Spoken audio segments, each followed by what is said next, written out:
Whenever I moved, it would just ache horrendously for sometimes days.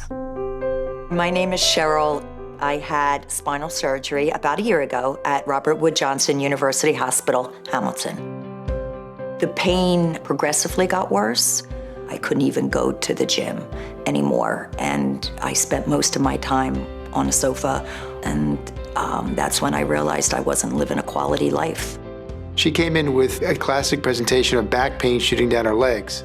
Part of her history that made it really interesting to hear her symptoms in context was that she had spent her time in her youth as a competitive gymnast.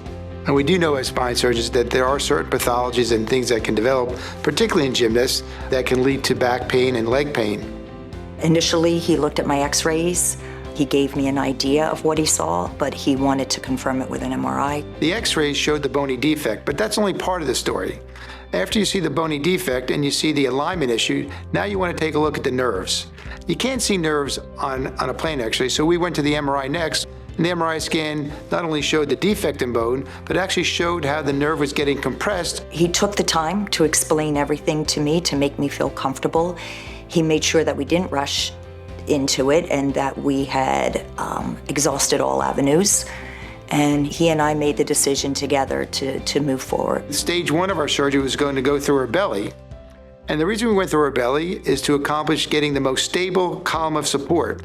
And to get there, I needed to get a vascular surgeon to get me that approach. And Dr. Rahimi, who's one of the chief vascular surgeons up in New Brunswick, we coordinated our schedule so that he could come down here to Hamilton and help me perform the surgery. Dr. Rahimi, his role was to move my organs to the side so that Dr. Levine could access my vertebrae easier. I'm able to take the disc out from the front without disrupting any back muscles, without really compromising any risk to the nerves, and realign the spine from the front by putting a interbody device there and securing that. I then put her on her belly and further secured her spine by putting screws in to her spine connected by rods, but in a minimally invasive fashion. My back felt comfortable lying down for the first time. Even after surgery, I knew something was different. Typically, I'll follow patients for 2 years with x-rays just to make sure all the instrumentation that we put in has remained stable. But I'm confident that she'll continue down this path of a very successful recovery. I think I was blessed.